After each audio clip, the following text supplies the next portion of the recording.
வணக்கம். நான் உங்கள் அபிமான யோகாம்பால் சுந்தர். தீபாவளி பக்ஷணமில் இன்றைக்கி என்ன பார்க்க போகிறோம் அப்படி சொல்லி கேட்டேன்னா, இது வந்து சக்கரை போடாத கோவா. நன்னா அது 600 கிராம்ஸ். இதை நல்லா திருகி வச்சுருக்கேன். இந்த கோவா இல்லைன்னா இது கிடைக்கலன்னா எப்படி மாமி பண்ணுறது அப்படின்னு சொல்லி கேட்டேன்னா, புளியார் சத்தியும் போது மாவா கொழுக்கட்டைக்கு மாவா எப்படி பண்ணணும்னு சொல்லி உங்கள்கிட்ட காமிச்சிருக்கேன். அதே மாதிரி பண்ணிட்டு அதில் ஒரு ஹாஃபை வந்து சக்கரை போட்டு எடுத்து கீழே போட்டுருங்க. இன்னொன்றுத்தில் சாக்லேட் பவுடர் போட்டு இது பண்ணலாம். உங்களுக்கு வேணும்னா இந்த மாவா கொழுக்கட்டையோட லிங்க் உங்களுக்கு கீழே கொடுக்குற டிஸ்கிரிப்ஷன் பாக்ஸில் அந்த மாவா எப்படி பண்ணுறதுன்னு பார்த்து நீங்கள் பண்ணிக்கலாம். இதுவும் மாவான்னு தான் சொல்லுவா. இது 600 கிராம்ஸ் திருகி வச்சுருக்கேன். இதை வச்சு டபுள் டக்கர் கேக், அதாவது மேலே சாக்லேட் லேயர் கீழே வானிலா லேயர் இருக்க போகிறது. இது வந்து மாவா வச்சு பண்ண போகிறோம். இன்னொன்று வந்து இன்ஸ்டன்ட் சக்லி, ரைஸ் சக்லி. அது எப்படி பண்ணுறது? சக்லினா அந்த முறுக்கு தான், நம்மளோட முழு தேங்குழல் முறுக்கு, அதுதான், வேறு ஒன்றுமே இல்லை. எப்படி பண்ணுறதுன்னு 1 by 1 பார்க்கலாம்.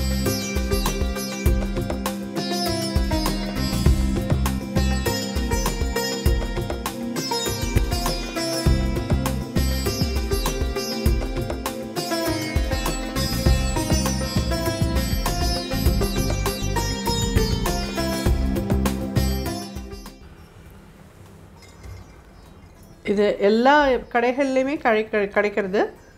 பழமுதிர் சோலையிலலாம் கிடைக்கிறது. இது வந்து 600 கிராம்ஸுக்கு ஒரு 200 கிராம்ஸ் கிட்ட சுகர் போடுங்க. கொஞ்சம் மெதுவாக தான் மெல்ட் ஆகும். ரொம்ப இதை நான் எப்பயுமே சொல்கிற மாதிரி பக்ஷணம்லாம் அவசரமாக பண்ணினோன்னா சரி வராது. மீடியம் ஹையில் வச்சுன்னு பண்ணுங்க. முதல்ல போடுறச்சே ரொம்ப இதுவாக இருந்ததா, இப்போ நல்லா ஒத்தா மாதிரி ஆகிட்டு பாருங்க. முன்னாடி இருந்ததுக்கு இப்போ நல்லா மெல்ட் ஆகி ஒரு மாதிரி சுருண்டு வந்துட்டுருக்கு பாருங்க. நல்ல டிஃப்ரென்ஸ் தெரியும். இது வந்து ஈஸியாக வந்து ஒரு 20 மினிட்ஸ்க்குள்ளே 20-25 மினிட்ஸ்க்குள்ளே இதை பண்ணி முடிச்சு விட முடியும். இது ஒரு 10-15 நிமிஷத்துக்குள்ளே இந்த மாதிரி கெட்டியாகிடும். கெட்டியான அப்புறமா அடுப்பை நான் பார்த்தீங்கன்னா சிம்லேயே வச்சு தான் பண்ணியிருக்கேன். சிம்லேயே வச்சுக்கோங்க. ரொம்ப பெருசாக வச்சுட்டேன்னா பால் கோவா இல்லையா இது, அதனால அப்படியே இதாகிடும். இதில் ஒரு ஹாஃப் எடுத்து போட்டுடலாம். நம்ம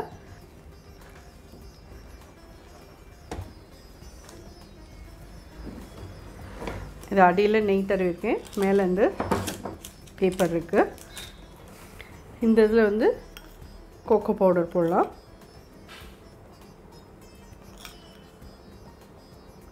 நல்லா ஒரு 10 டேபிள் ஸ்பூன் கிட்டே போட்டுருவோம். இதை முதல்ல இதில் ஸ்ப்ரெட் பண்ணியிருக்கோம். இதையும் நல்லா கலந்துக்கலாம். இதை கலக்கிறதே அடுப்பு அணைச்சிருங்கோ.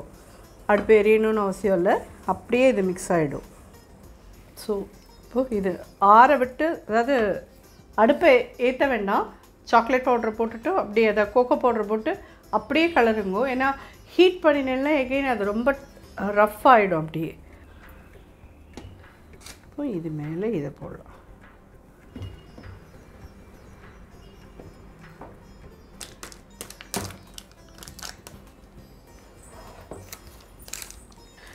ஸோ இதை வந்து அப்படியே செட் ஆக விட்டுருவோம். நல்லா ஒரு 1 hour 2 hours கழிச்சு செட் ஆன அப்புறமா இதை கட் பண்ணலாம். கட் பண்ணிவிட்டு உங்களுக்கு பீஸ் எடுத்து காமிக்கிறேன் கண்டிப்பாக.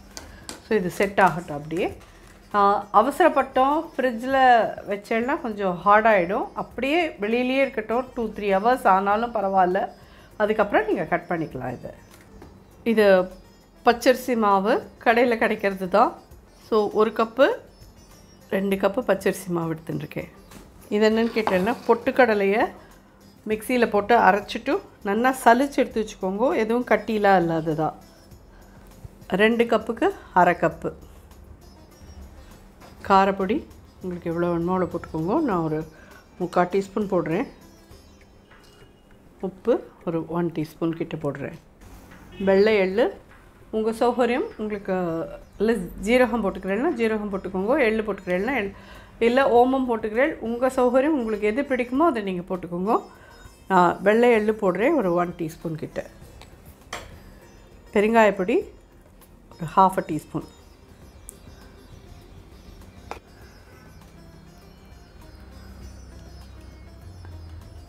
ரெண்டு ஸ்பூன் நெய் விட்டுருக்கேன். 2 டீஸ்பூன் போடும். ஏன்னா பொட்டுக்கடலை வந்து எப்பயுமே ஜாஸ்தி மொறுமொறுப்பு கொடுக்கும். அதனால் நீங்கள் வந்து நிறையா நெய் விடணும்னு அவசியம் இல்லை. வெண்ணெய் போடுறேன் அப்படின்னாலும் நல்லா ஒரு 2 ஸ்பூன் போட்டேன்னா போதும். இது எல்லாத்தையும் இப்போ நல்லா மிக்ஸ் பண்ணிக்கலாம். ஃபஸ்ட்டு ஒத்தா மாதிரி எல்லாத்தையும் மிக்ஸ் பண்ணிடலாம். இது எல்லாமே ஈஸியாக ஆற்றுல இருக்கக்கூடிய சமாச்சாரம் தான். நம்ம வந்து சட்னி அரைக்கிறதுக்கோசரம் பொட்டுக்கடலை வாங்கி வச்சுருப்போம். அரிசி மாவு கண்டிப்பாக எல்லா ராத்துலேயும் எப்படியும் இருக்கும். இது பதப்படுத்தின அரிசி மாவு தான் வேணும்னு கூட இல்லை, நார்மல் அரிசி மாவு கிடச்சா கூட பண்ணுங்க. ஆனால் அதுவே வந்து இந்த இடியாப்பம் மாவில் பண்ணலாமா கேட்டேன்னா அது அவ்வளோ ரொம்ப குறைன்னு இருக்கும், அது வராது. நல்லா மிக்ஸ் பண்ணிட்டோம்.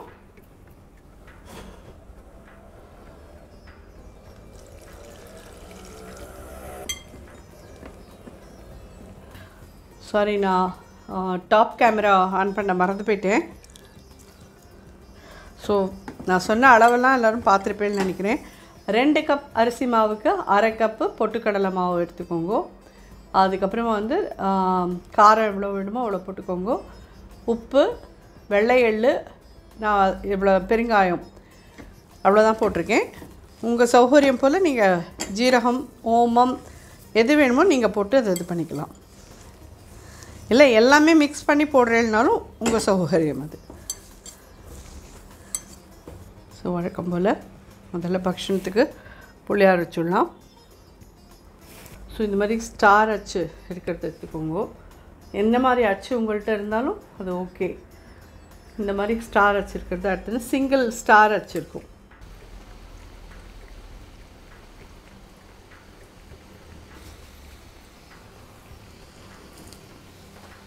ஸோ இது மாதிரி இது எல்லாத்தையும் நல்லா நிதானமாக மீடியம் ஹையில் வச்சுக்கோங்க. இது எண்டு மட்டும் இப்படி உள்ளேயும் இந்த மாதிரி ஒட்டி விட்ருங்க, இங்கேயும் ஒட்டி விட்ருங்க. அப்போ தான் பிரியாமல் இருக்கும்.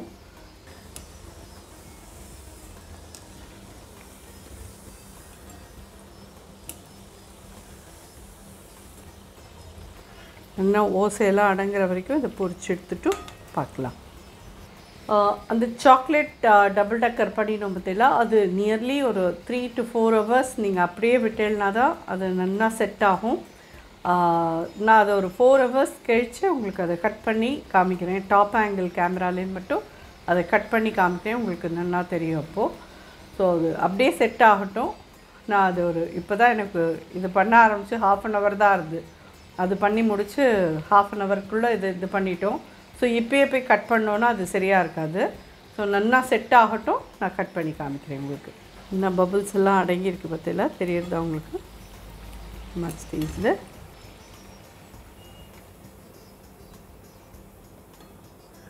ஸோ இது மாதிரி நல்ல கோல்டன் ப்ரௌன் வந்தது, அதை எடுத்துடலாம். நீங்கள் ஸோ இது உடச்சி காமிக்கிறேன்.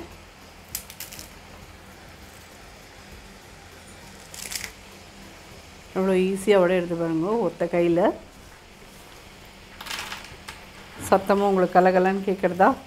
ரொம்ப ஒன்றும் எண்ணெய் இல்லாமல் குடிக்கல, ரொம்ப நல்லா இருக்குது. கண்டிப்பாக நிச்சயமாக ட்ரை பண்ணுவோம். நான் அந்த டபுள் டக்கர் கேக் மட்டும் கொஞ்சம் நல்லா செட் ஆனதும் அதையும் டாப் ஆங்கிள் இதில் கட் பண்ணி காமிக்கிறேன் உங்களுக்கு.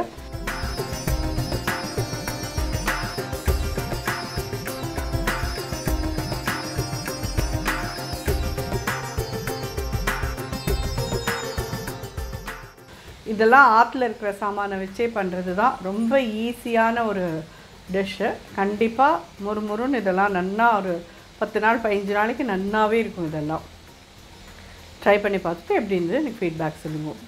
நன்றி, வணக்கம்.